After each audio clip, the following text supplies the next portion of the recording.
The family says when they were helping their brother into his car, they used the rear side of the house where Paul and the wife were sleeping in at the time.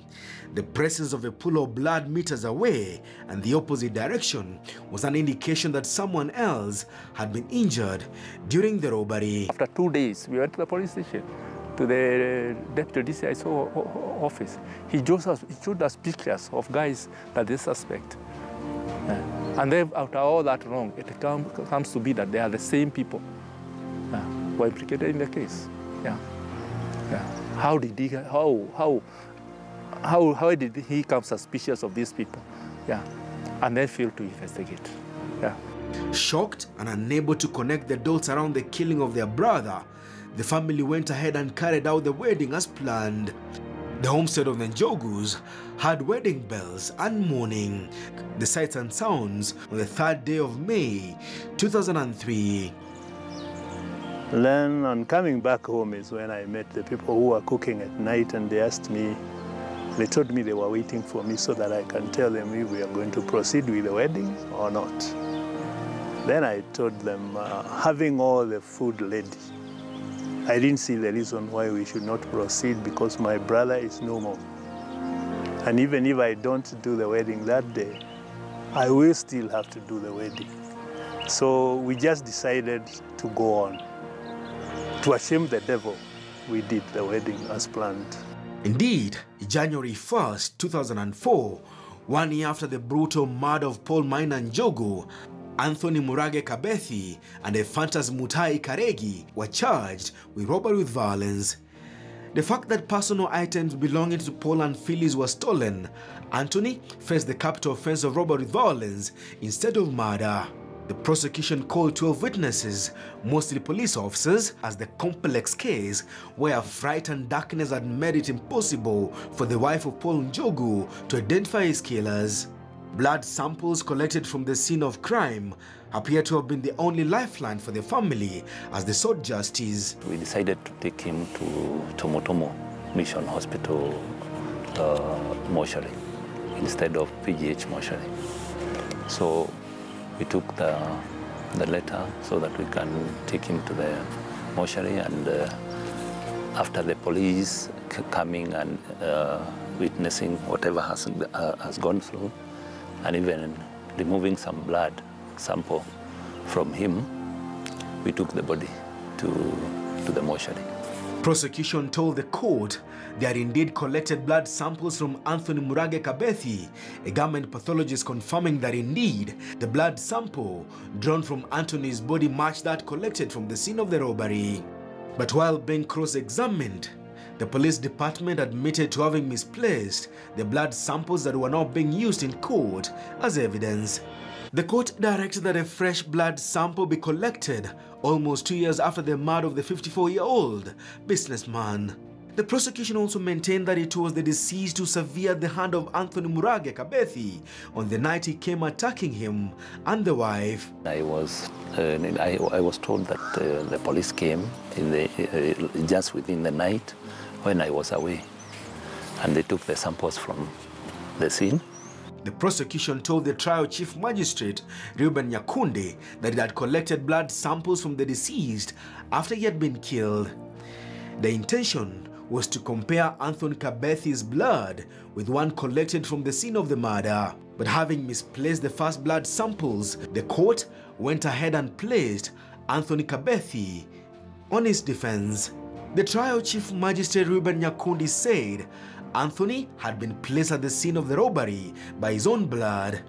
His co-accused, Ephantus Mutai Karegi, was set free. The prosecution had failed to prove its case against him. Kabethi told the trial magistrate that he had nothing to do with the robbery that claimed the life of Paul Njogu. Kabethi told the court he had lost his hand after he was bitten by a spider. Kabethi told the trial magistrate that his wrist was rotten, forcing the doctors to have it amputated. The trial magistrate ruled that Kabethi was economical with the truth. Was Kabethi's hand chopped off completely at the wrist, or did he suffer a spider attack to necessitate its amputation? Having failed to convince the court of his innocence, on July 7, 2007, Anthony Murage Kabethi was sentenced to death for violently robbing and subsequently killing Paul Maina Njogu. The sentence was short-lived. Anthony Murage Kabethi was back in court, this time before a two-bench court of appeal, Justice Joseph Sergon and Justice James Wakiaga. Anthony Murage Kabethi told the Court of Appeal that he was a victim of a police department that was determined to have him jailed for a crime he never committed. The High Court had sentenced him on the grounds that his DNA had matched that of the blood collected from the scene of the murder. But in what the Court of Appeal singled out as a bungled police investigation, Justice Wakiaga and Justice Sergon agreed with Kabethi that police investigators poorly handled the scene of crime to an extent that the evidence the first court used to have him convicted and later sentenced was questionable, either by design or omission. The police officer that collected the blood samples from the scene of the murder was never called to testify. The Court of Appeal charging that without the evidence of the police officer, it will have been impossible for the court to determine the veracity of the evidence, let alone its source. There's an incident that is indicated there in that letter. And I don't know whether he's still in service, an assistant chief from Gagarithi side. Yeah. He met these people partying somewhere in Gagarithi.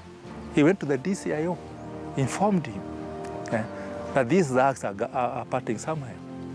Instead of the DCIO taking an initiative and to go and arrest these guys, he told him that you call them. How do a DCIO call a thug? Yeah. How really?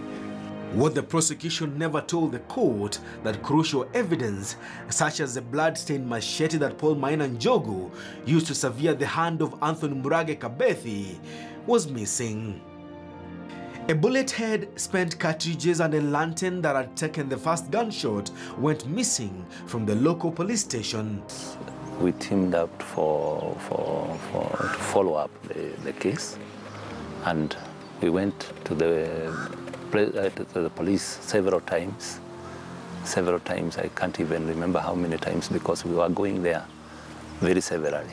Whenever we were called, we went. Whenever we wanted to ask anything, we went.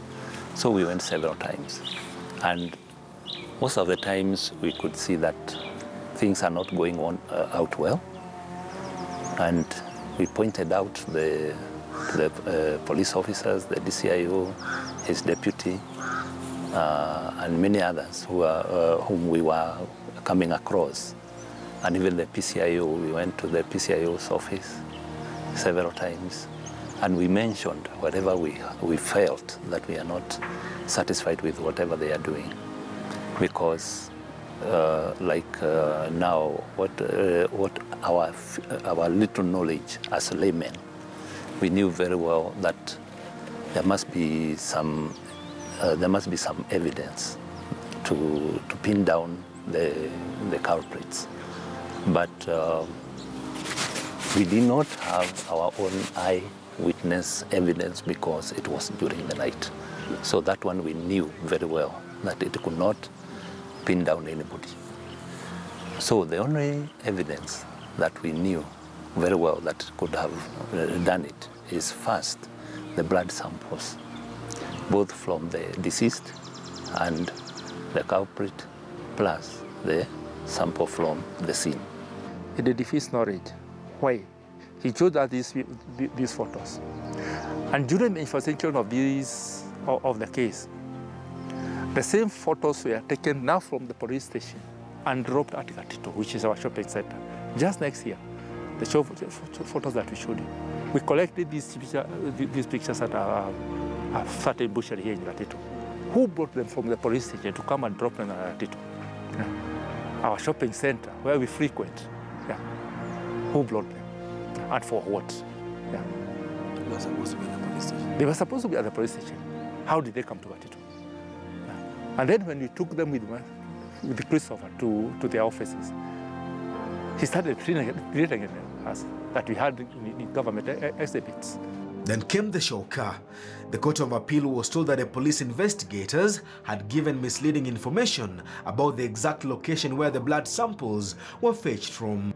The police officer that collected the blood samples indicated he had done it from the homestead of the deceased, while the one who prepared the exit memo indicated in his report his blood sample was collected from a village 2 kilometers away. After making several trips from Kamiti Maximum Security Prison to the High Court in Nairobi, the Court of Appeal reached a verdict that shocked both family and friends.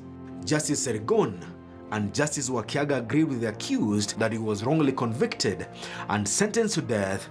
The court ruled that the blood samples collected from the scene of the murder will as well be that of Paul Maina Njogu. The court could not rule out the fact that maybe Kabethi and Njogu shared the same blood group. 15 years later, the family of Paul Njogu is still waiting for justice and still asking questions about a murder. Were police investigators intentionally sloping in investigating the robbery, or was Anthony Murage Kabethi a victim of a police department determined to fix a suspect? A question that will forever remain unanswered almost 2 decades after a robbery turned a wedding party into a mourning one. The family of Paul Njogu still insists their brother was not a victim of a normal robbery. He was killed by a hired gang. Was Paul Njogu a victim of a normal robbery, or was he on the hitman's list? Case files, a wedding and a funeral. Is the case closed? Denison Sarigo for Case Files.